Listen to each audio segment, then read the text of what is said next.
할렐루야.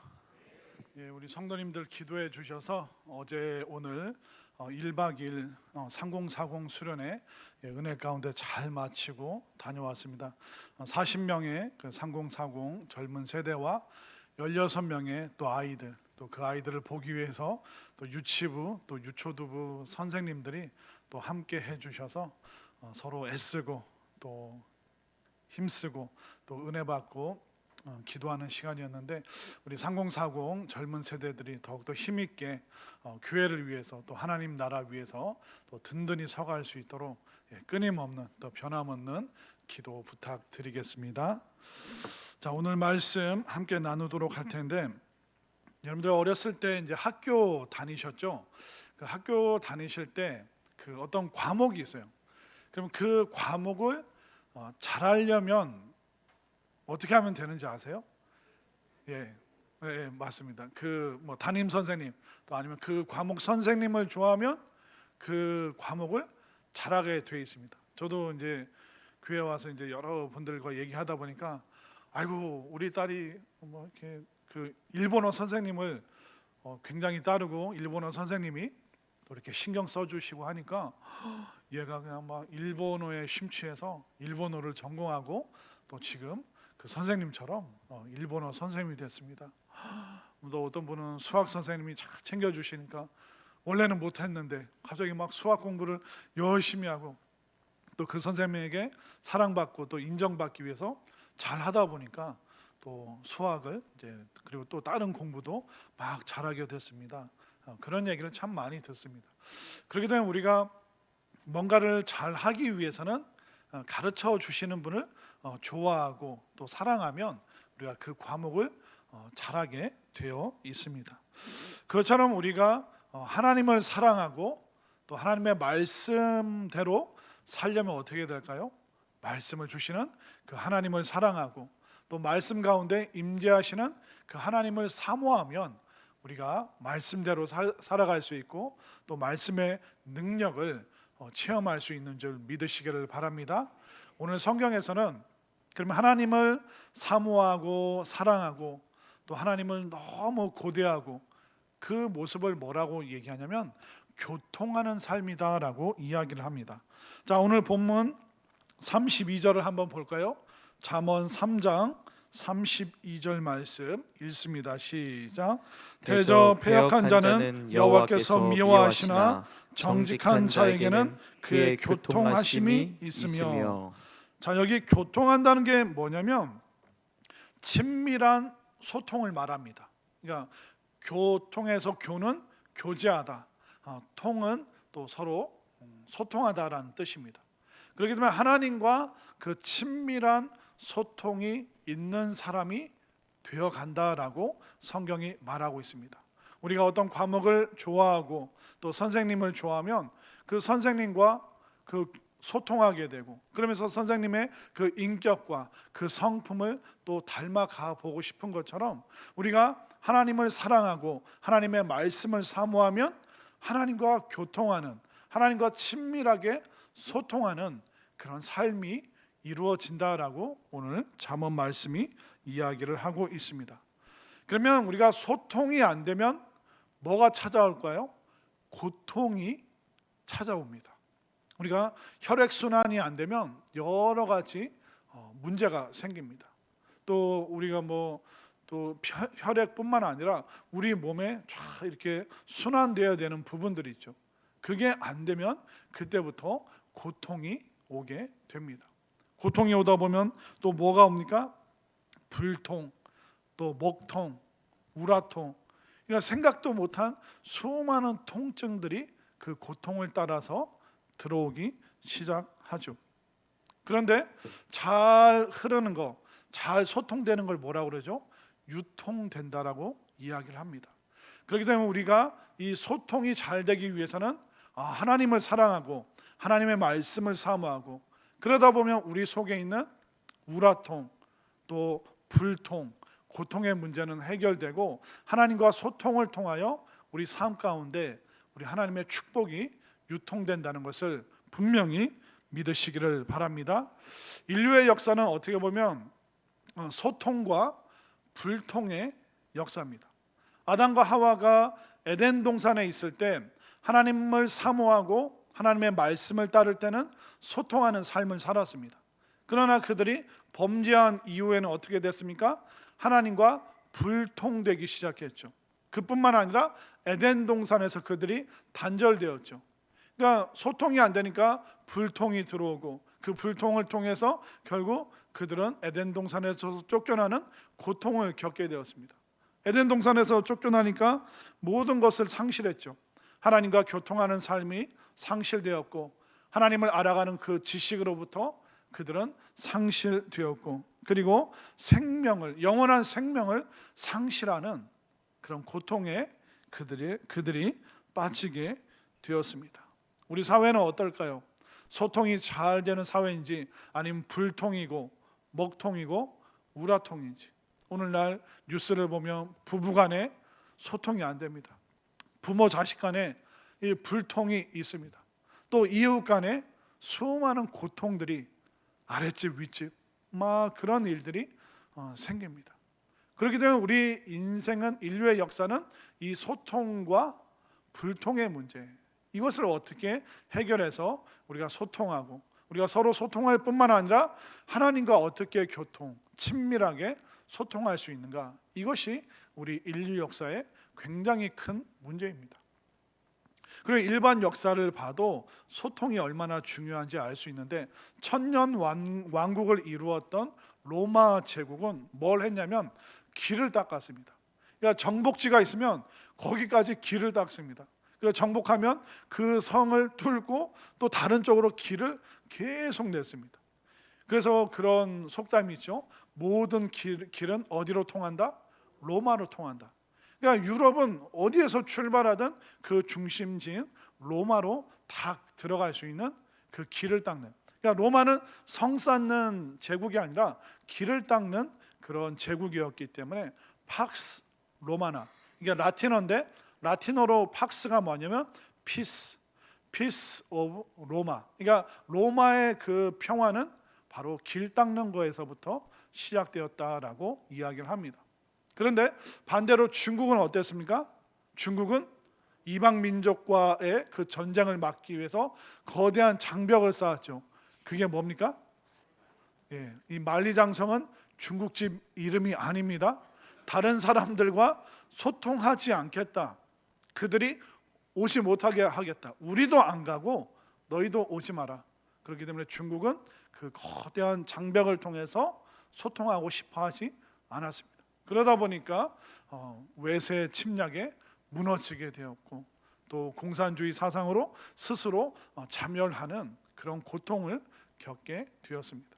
그러니까 신앙의 역사 또 일반 역사를 봐도 이 소통이 되지 않는, 교통이 안 되는 것이 얼마나 큰 고통과 불통과 우라통이 치밀어 오르게 하는지, 그러니까 우리의 가정과 일반 삶뿐만 아니라 역사 속에서도 소통이 얼마나 중요한지 알려주고 있습니다. 그러니까 32절에서 뭐라고 얘기하고 있습니까? 다시 한번 볼까요? 32절 시작. 대저 패역한 자는 여호와께서 미워하시나 정직한 자에게는 그의 교통하심이 있으며. 여러분들의 삶 속에서도 하나님과 친밀한 소통이 이루어지는 삶이 될 수 있기를 바랍니다. 자, 그러면 그 하나님과 소통한다는 것이 우리의 삶 속에서 구체적으로 어떻게 이루어집니까? 라고 물으신다면 오늘 27절 말씀부터 이야기를 해주고 있습니다. 자, 27절 함께 읽겠습니다. 시작. 내 손이 선을 베풀 힘이 있거든 마땅히 받을 자에게 베풀기를 아끼지 말며. 자, 27절에서 내 손이 선을 베풀 힘이 있거든. 그러니까 성경에서 손이라는 단어가 나오면 이건 그냥 능력이라는 단어로 해석을 하셔도 크게 문제는 없습니다. 내 손이 선을 베풀 힘이 있거든. 그러니까 네가 이웃에게 베풀 수 있는 능력이 있다면 그것을 마땅히 받을 자에게 베풀기를 아끼지 마라, 이렇게 말씀하고 있습니다. 이 말씀은 뭐냐면 결국 하나님과 소통한다는 것이 무엇인가? 그것은 바로 이웃과 소통 잘 되는 그 모습을 통해서 하나님과 소통하는 그 지혜를 오히려 역순으로 배울 수 있습니다. 만약 어떤 사람이 나 하나님 너무 사랑하고 나 하나님의 말씀을 따라가고 나는 정말 하나님을 사모해, 그러는 사람이 이웃과 사이가 안 좋기가 굉장히 어렵습니다. 무슨 얘기인지 이해가 되세요? 그러니까 하나님을 사랑하노라 하면서 사람들과 맨날 싸우고 다닌다? 그러면 그 사람이 하나님을 사랑한다라고 하는 그 말을, 그 입을 우리가 유심히 좀 볼 필요가 있습니다. 하나님을 너무 사랑하고 사모하는데 사람들과 인간관계가 좋지 않다? 그것은 거슬러 올라가면 그가 진짜 하나님을 믿거나 하나님을 사랑하지 않거나, 그렇기 때문에 하나님과 교통하는 그 지혜로운 삶을 얘기할 때 27절에서는 하나님께서 너에게 다른 사람을 도울 수 있는 능력을 주셨는데 그 능력을 마땅히 받을 사람들에게 네가 베풀어라. 그것이 바로 하나님과 소통하는 그 지혜로운 삶이고, 네가 사람들과 나누다 보면 그 속에서 하나님의 그 은혜를 깨닫고 하나님의 사랑과 긍휼을 알게 되면서 너는 더 하나님을 사모하고 사랑하는 사람이 될 것이다. 그러니까 하나님을 사랑하는 그 선순환이 이웃에게 베풀어질 때 하나님이 어떤 분이신지, 또 하나님께서 어떤 방식으로 복 주시는 분이신지 삶 속에서 지혜를 얻게 되고, 또 그 지혜로 하나님을 더 알아가는, 하나님을 더 사랑하게 되는 그 아름다운 선순환이 바로 이루어지는 것을 오늘 잠언 말씀에서 이야기를 해주고 있습니다. 목사님, 저는 이웃에게 베풀 그런 능력이 없습니다. 단순히 재정만 얘기하는 것이 아닙니다. 하나님께서 여러분들에게 많은 재능을 주셨죠. 기술도 주셨죠. 또 하나님께서 여러분들에게 힘을 주셨죠. 어제 상봉사공 수련회 하면서 이제 교사분들이 이제 애기들 보다가 이제 막 이렇게 엄마 찾고 막 울면 이렇게 집회할 때 이제 목사님들이 이제 데리고 와서 탁 이제 또 안겨줘요. 그럼 이렇게 이제 1시간 이렇게 말씀 들으면서 애를 보더라고요. 애 보고 나서 이제 밤에 이제 다 끝나고 저한테 와서 웃으면서 따지더라고요. 목사님, 포대기 가져오셨어요? 목사님, 포대기 가져와서 애 봐준다고 그랬잖아요. 내가 집에 비닐 포대를 놓고 왔다고. 그 비닐 포대 여기 수양관에서 찾는데 비닐 포대를 못 찾다고. 내가 미안하게 됐다고. 사실 제가 좀 힘이 없었어요. 어제 막 기도하느라고 애를 제가 업어줘야 되는데 저도 기운이 딸리더라고요. 우리 교사분들이 다른 게 아니라 그 애 봐주는 그 힘이 있잖아요. 우리 유치부, 유초등부 교사들은 힘도 있고 지혜도 있고 애들 달래고 올래고 같이 이게 게임도 해주시고 그런 것을 우리가 베풀 힘이 있을 때 베풀어 주는 것. 그러면 그것을 베풀다 보면 아이들을 더 사랑하게 되고 또 기도하고 말씀 들을 상공사공을 더 귀하게 여기게 되고, 그러면서 하나님의 그 선하신 역사하심에 대해서 우리가 알아가게 되는 것입니다. 그렇기 때문에 하나님께서 여러분들에게 힘도 주시고 재능도 주시고 여러 가지 손재주도 주시고, 또 어떤 분들은 또 음식을 요리를 잘 하시는 분들도 있습니다. 어떤 분들은 또 재정적으로 분명히 재정이 넉넉한 분이 아니에요. 근데 마음이 너무 넉넉해요. 그래서 그런 분들은 또 사람들을 맛있는 것을 잘 사줍니다. 그렇기 때문에 여러분들 집에서 다른 거 하지 마시고 오늘 내가 누구를 뭘 좀 사줄까, 오늘 누구를 좀 커피를 사줄까, 여러분 맨날 이 생각만 하시길 바랍니다. 그 생각 속에서 항상 이동영 목사님이 떠올랐으면 좋겠다라는 아주 작은 소박한 그런 희망을 제가 좀 가져보는데, 하나님께서 여러분들에게 주신 그 손의 힘, 그 능력, 베풀 수 있는 재능과 기술과 손재주와 또 마음의 넉넉함과 또 심지어는 경제적인 그런 윤택함을 주셨다면 여러분들 그것을 사람들과 기꺼이 나눌 때 더 하나님을 사랑하고 사모하게 되는 이 선순환의 지혜가 여러분들 삶 속에 가득하게 되기를 소망합니다. 자, 그다음 28절 말씀을 한번 볼까요? 자, 28절 읽겠습니다. 시작. 내게 있거든 이웃에게 이르기를 갔다가 다시 오라, 내일 주겠노라 하지 말며. 자, 이 말씀은 뭐냐면 그 임금체불이라는 얘기 많이 들어보셨죠? 우리가 이렇게 뭐 노동하시는 분들, 또 이렇게 일용직 하시는 분들, 그분들 하루 일했으면 일당을 줘야 되잖아요. 근데 그 고용한 사장님이 미안하다고, 돈이 없으니까 내일 와서 일하면 내일 주겠다고. 그 다음날 왔는데 또 어제 거랑 오늘 걸 또 안 줘요. 미안하다고, 내가 다음 주에 주겠다고. 그러지 말라는 겁니다. 왜냐하면 고대 사회에는 어떻게 보면 노동으로 모든 것을 했기 때문에 그날 일해서 그날 일당을 받아야지 그날 저녁에 가서 아이들을 먹일 수 있는 그런 사회였습니다. 그런데 오늘 당장 집에 뭐 먹을 재료를 사들고 가야 되는데 오늘 일한 사람에게 돈 없으니까 내일 와서 주겠다, 그러면 안 되는 것입니다. 그날 돈 받지 않으면 당장 굶어야 되는 사람들이 있기 때문에 네가 사람을 고용했으면 그날 당연히 임금을 줘야 된다. 그리고 그것을 받아서 나도 어딘가에 갚아야 되는데 돈을 못 갚을 수 있는 곤란한 상황이 생길 수 있기 때문에 우리가 누군가에게 돈을 줘야 된다, 갚아야 된다. 그러면 그것을 잘 하라, 그렇게 성경이 말하고 있습니다. 그래야지만 우리도 하나님과 소통하는데 거리낌이 없죠. 또 요즘 대한민국에서 계속 일어나고 있는 문제가 뭡니까? 전세 대출, 전세 사기. 전셋집을 100개, 200개 해서 전세왕이라고 불렸는데 나 돈 없다, 나 감옥 10년, 15년 살다 오면 된다. 그렇게 막무가내로 살아가는 사람들이 있습니다.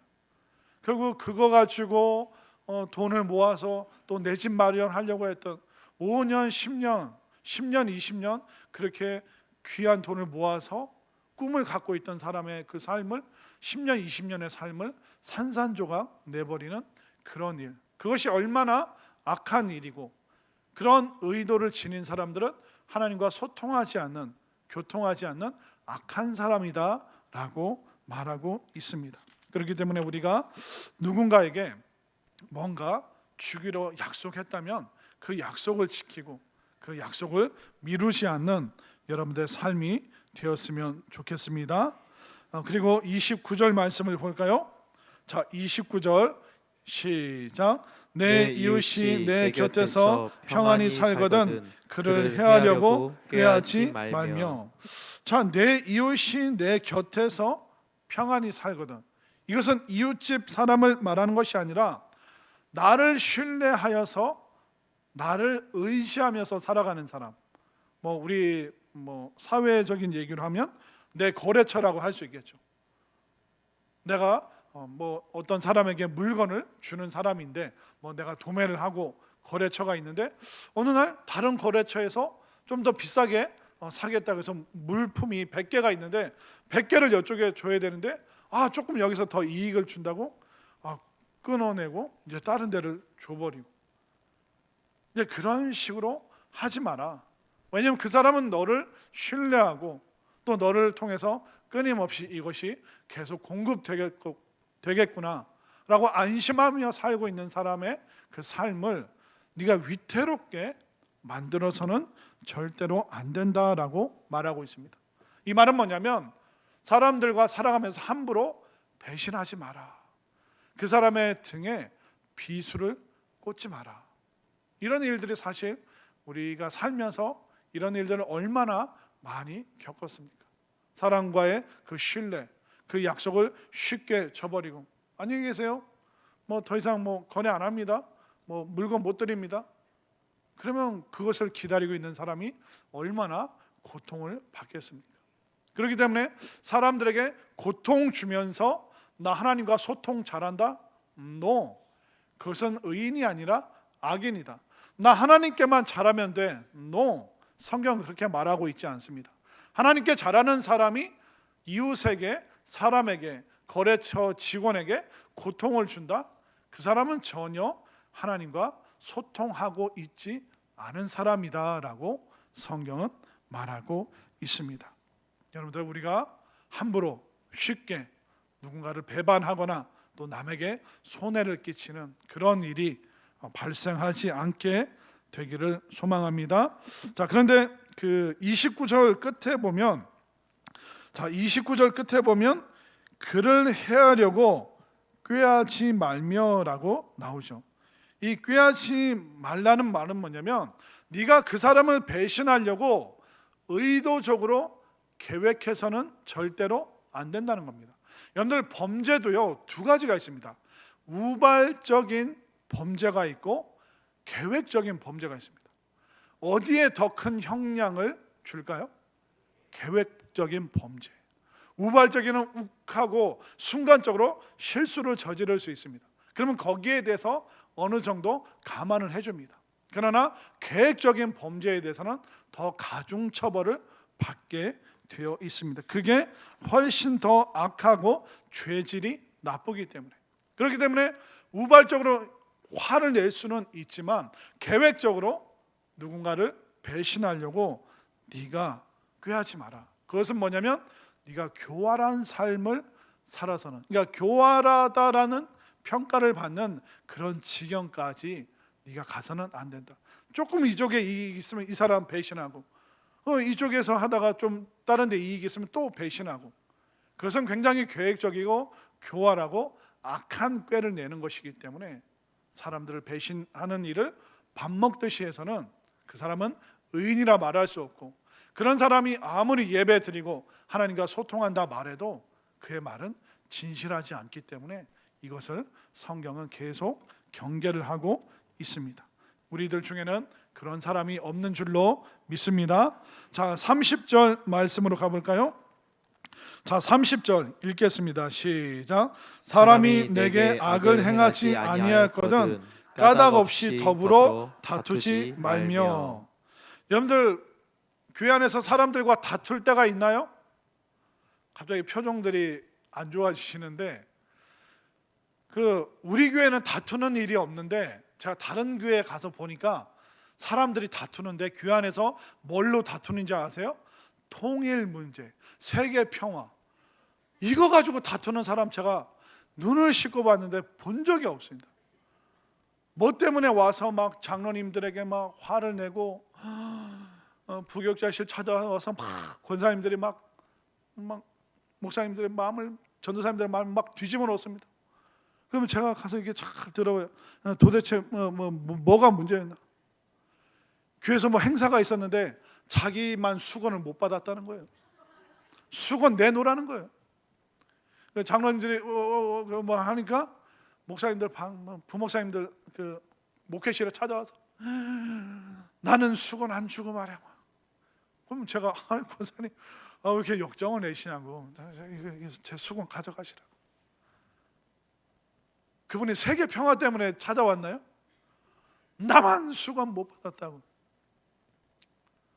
그리고 또 어떤 분은 목사님 이럴 수가 있냐고, 무슨 일이냐고, 또 아니 오늘 교회에서 뭐 창립 몇 주년이라고 식사 주면서 떡을 여러분들 그 기장떡 아세요? 기정떡? 이거 하얀 납작한 떡에 위에 깨가 하나, 까만 깨가 딱 박혀 있어요. 그 속에 팥 조금 있는 거예요. 제가 좀 여러분들 드리면서 이걸 설명을 해야 되는데, 아무튼 상상을 하세요. 그런 하얀 떡이 있다고. 그날 이제 그 기정떡을 이제 교회에서 이제 성도님들에게 이제 배분을 하는데, 주방에서 일하시는 분이 앞에 사람은 3개 줬는데 자기는 2개 받았다는 거예요. 세상에 이럴 수가 있냐고.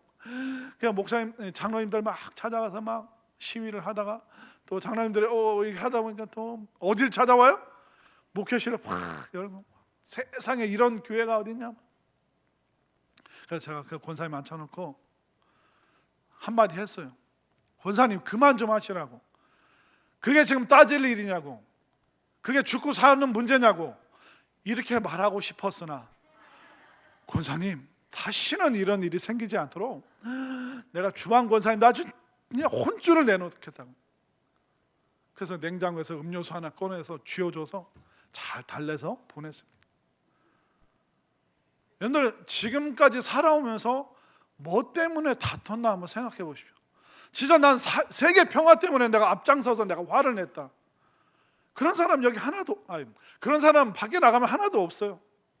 다 별거 아닌 거 가지고, 대수롭지 않은 거 가지고, 넘어갈 수 있는 거 가지고 우리가 그거 가지고 불필요하게 다툴 때가 얼마나 많습니까? 저도 가끔 이제 교회에서 주중에 이제 그 커피 머신 있잖아요. 커피 머신 딱 누르면 커피가 안 나오고 물만 나와요. 그러면 그때 제가 어떻게 할까요? 사무실 문을 퍽 열고 지금 나를 무시하는 거다. 왜 하필이면 내 앞에서 커피 원두가 떨어지냐? 그럴 필요가 없잖아요. 그냥 물만 나오면 어떻게 됩니까? 집사님, 목사님, 이게 원두 떨어졌어요. 주시면 제가 채워놓을게요. 그러면 되는 거예요. 여러분들은 세계 평화 가지고 집에서 다투시고 화내시기 바랍니다. 우리는 세계 평화를 위해서 애쓰는 사람이 되었으면 좋겠습니다. 그렇기 때문에 별거 아닌 거, 내가 큰 손해도 아니잖아요. 그럼 말하면 되는 문제인데 왜 입도 없다 말을 안 합니까? 집사님 나 떡 2개 받았어. 나 하나만 더 주면 안 돼? 입도 없다고 뭐 합니까? 옆에 분과 인사하겠습니다. 말하며 사시기 바랍니다.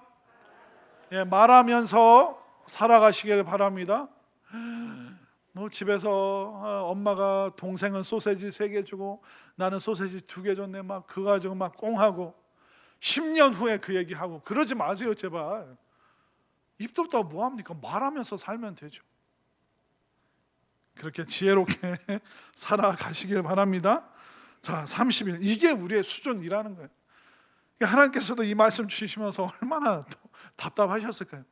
이렇게까지 얘기를 해야겠느냐? 자, 31절 읽겠습니다. 시작. 포악한 자를 부러워하지 말며 그의 어떤 행위도 따르지 말라. 자, 포악한 사람들은 뭐냐면 폭력적인 태도로 자신의 이익을 취하는 거예요. 나는 버럭버럭 화를 내는 사람이니까 나는 기정떡 4개 주겠지. 나는 버럭버럭 화를 내는 사람이니까 내 앞에서 원두, 커피 그거 재료 안 떨어지겠지. 다른 거 가지고 막 버럭버럭 하는 게 아니라 평소에 내가 손해보는 거 싫으니까, 나는 남들보다 수건 하나 더 챙겨야 되니까 나는 평소에도 폭력적으로 포악한 모습을 보여야지. 그러니까 그렇게 생각은 안 하는데 이미 삶의 습관과 태도가 그렇게 배워왔기 때문에 그게 몸에 그 사람의 인격이 되고 그 사람의 성품이 되어서 매사 손해보지 않기 위해서 폭력적으로 구는 사람들이 있습니다. 심지어는 언어 폭력을 구사하는데 다른 언어 폭력이 아니라, 제가 다른 교회를 보니까 굉장히 고상하게 미운 말을 하더라고요. 예를 들면 이런 겁니다. 그냥 다른 교회 얘기를 예를 들면 이번에 우리 여전도에는 어웨이크 안 가기로 했어. 말투가 얼마나 고상합니까? 근데 그게 뭐예요? 아주 세련되게 지금 목사님이랑 싸우자는 거잖아요. 그러니까 이게 뭐냐면 언어 폭력이라는 거예요. 태도는 고상하지만 그 속에는 하나님의 은혜가 우리에게 안 와도 돼.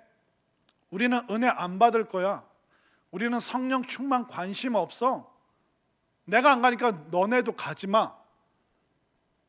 깊이 따져 들어가면 하나님의 꿈을 방해하고 하나님의 은혜의 통로를 불통으로 만들어버리고 하나님의 나라가 확장되는 것을 가로막는 굉장히 고상한 언어로 영적인 폭력을 구사하고 있는 것이죠. 얼마나 우아합니까? 우리는 이렇게 하기로 했어. 그러나 그것은 절대로 아름다운 것이 아닙니다. 고상한 것도 아니고 우아한 것도 아니고 언어적인 폭력이죠. 상대방이 나를 해하지 못하도록 이미 우아함과 세련됨으로 방어하고 있지만 그것은 이미 폭력이라는 것입니다. 그렇기 때문에 여러분들이 고상한 말로 가정에서 언어 폭력을 행하거나 직장에서 일터에서 그런 경우가 없게 되기를 바랍니다. 그리고 31절 끝에 보면 따르지 말라라고 말하고 있죠.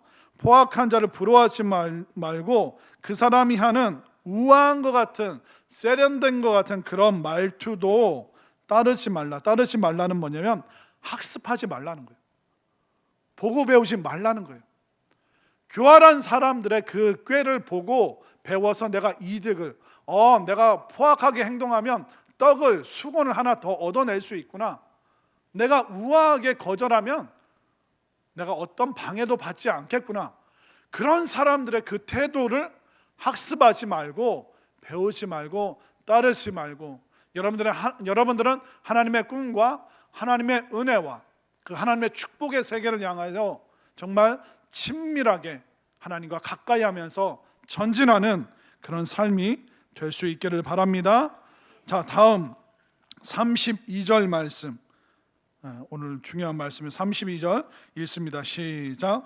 대저 패역한 자는 여호와께서 미워하시나 정직한 자에게는 그의 교통하심이 있으며. 패역한 자가 누굽니까? 27절부터 31절까지 합당하게 다음 내일 그 돈 줄게요. 다음에 줄게요. 전세자금 다음 달에 3개월 후에 드릴게요. 이런 사람은 패역한 사람이라는 겁니다. 고상한 태도로 언어적인 폭력을 가하는 사람들, 패역한 사람들이라는 겁니다. 패역한 사람들이 무엇이냐? 바로 구부러진 사람들, 꼬부라진 사람들. 꼬부라지면 어떻게 됩니까?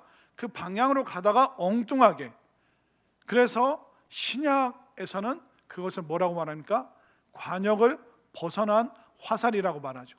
그러니까 목표를 향해서 제대로 가지 않는 사람, 하나님의 말씀과 하나님의 뜻과 하나님의 꿈을 향해서 쫙 전진해야 되는데 패역한 사람은 이미 마음이 꼬부라졌기 때문에 하나님의 꿈을 향해서 가는 것이 아니라 내 꿈 꾸다가 멸망의 자리로, 심지어 하나님은 그것을 악하다라고 말씀하고 있는 것입니다.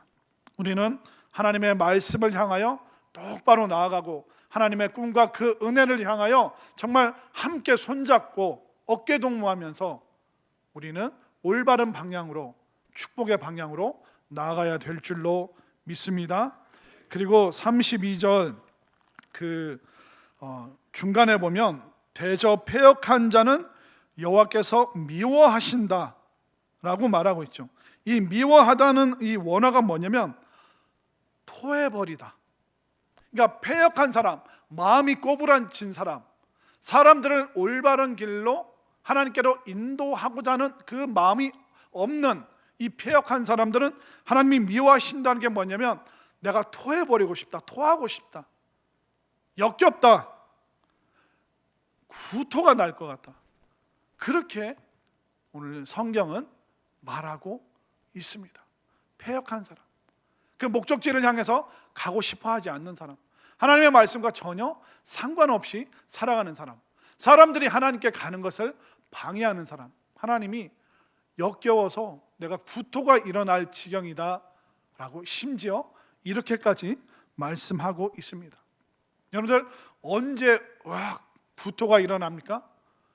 이게 내가 의도하는 것이 아니라 그냥 안 좋은 상황에서 그냥 자연적인 반응으로 그 구토가 일어나지 않습니까? 깨끗한 데 살던 사람이 지저분한 거, 더러운 거, 그런 거 보면 하면서 구토가 올라오는 것입니다. 늘 좋은 향기를 맡던 사람이 역겨운 냄새를 맡으면 하고 구토가 올라오는 것입니다.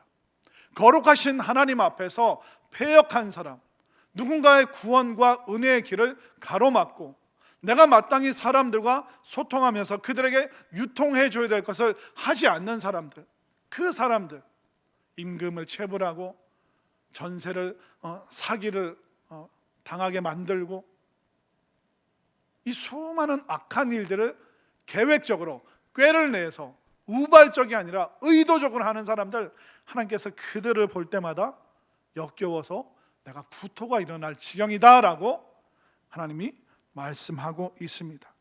그렇기 때문에 하나님을 힘들게 하는, 하나님의 마음을 어렵게 하는 그런 사람은 우리들 중에는 한 사람도 없어야 될 줄로 믿습니다. 우리는 하나님의 마음을 시원케 하는, 하나님의 그 말씀에 순종하고 하나님과 친밀하게 교통하여서, 그리고 사람들과도 끊임없이 좋은 관계 속에서 하나님의 마음을 시원케 하는 여러분들이 될 수 있기를 바랍니다. 33절 말씀 읽겠습니다. 33절 시작. 악인의 집에는 여호와의 저주가 있거니와 의인의 집에는 복이 있느니라. 자, 악인의 집에는 저주, 의인의 집에는 복이 있다. 그럼 하나님이 악인의 집에 막 저주를 뿌리고 다니시는가? 그걸 말하는 것이 아닙니다. 이제 악인의 집이 뭐냐면 27절부터 32절 말씀까지를 나는 안 지키겠다, 나 하나님과 소통하는 거 관심 없다, 난 이 땅에서 어떤 이득이 생긴다면 폭력적으로 굴 수도 있고, 나는 누군가 눈에 피눈물 나게도 만들 수 있고, 그러니까 나는 말씀과 상관없이 살아갈 거야 라는 사람들이 악인인데, 그들은 이미 마음이 구부러졌기 때문에 하나님으로부터 멀어진 사람들. 그런데 지옥이 다른 게 아닙니다. 하나님과 멀어진 사람들. 지옥이 뭡니까? 하나님의 부재, 하나님이 없음. 천국은 뭡니까? 하나님의 임재, 하나님이 있으심, 계심. 그러니까 하나님과 같이 있기 싫어요. 그러면 그 삶이 이미 지옥의 삶이기 때문에 그 사람은 악인이라고 말하고, 이미 그 위에는 하나님의 심판의 저주가 있기 때문에 악인은 저주를 받고 의인의 집에는 복이 있다. 왜냐하면 복의 근원이신 하나님을 거부하고 하나님으로 멀어졌기 때문에 복이 없는 삶이 이미 저주가 되어 버리는 것이죠. 그러나 의인의 집은 어떻습니까? 나도 먹고 사는 것이 힘들지만 27절과 32절의 말씀을 보면서 그래도 내가 저분보다는 형편이 나으니 내 재능과 내 기술과 내 재주와 은사와, 또 때로는 내가 그분 밥 한 끼 사드리고 싶고 커피 한 잔 사주고 싶고, 그 사람 애들 학비는 어떻게 준비를 했는지, 거기에 마음 쓰이는 사람들이 바로 의인이고, 그런 마음으로 사람들을 대하는 사람에게 하나님이 복 주신다는 것을 분명히 믿으시기를 바랍니다. 그래서 우리가 폭력적이거나 인색하거나 내 것만 생각하고 그렇게 사는 것이 아니라, 정말 하나님을 잘 믿는다면 사람들에게도 우리가 여유롭게, 또 긍휼하게, 또 자비롭게 다가가는 것이 바로 하나님이 기뻐하시는 의인의 삶이고, 또 그것을 결단하는 여러분들에게 하나님의 복이 충만하게 임하게 될 수 있기를 바랍니다. 자, 34절. 제가 오늘 너무 잘하고 있습니다. 준비를 했다가 중도에 끝냈는데 오늘은 제가 끝까지 가리라. 제가 이렇게 착한 사람이에요. 좋은 사람이에요. 오늘 35절까지 끝낼 수 있습니다. 자, 34절 말씀 읽겠습니다. 시작. 진실로 그는 거만한 자를 비웃으시며 겸손한 자에게 은혜를 베푸시나니. 아멘인가요? 거만한 사람이 누구냐면 다른 게 아닙니다. 하나님을 의지하지 않는 사람. 27절부터 32절 말씀까지를 지키지 않고 하나님의 말씀에 관심이 없는 사람을 성경은 거만한 사람이라고 말합니다. 하나님도 내 상황 모르셔. 이거 하나님도 못 도와주셔. 목사님은 세상 일 안 해봤잖아요. 직장 안 다녀봤잖아요. 그러니까 목사님 말이라고 다 맞는 거 아니에요. 이런 사람이 어떤 사람이라고요? 거만한 사람이다라고 성경은 말하고 있어요. 하나님, 제 자녀 교육은 제가 알아서 할게요. 신앙은 나중에, 좀 더 나중에 애가 번듯해지면. 끊임없이 내가 하나님을 의지하지 않아도 얼마든지 내가 잘할 수 있어요. 걱정하지 마세요. 이러는 사람들을 성경은 거만하다라고 말하고 있습니다. 하나님보다 내가 더 잘 알아요. 내 인생 내 건데 내가 알아서 이게 얼마나 무서운 태도고 얼마나 잘못된 생각인지 우리는 두려워해야 되는 것입니다.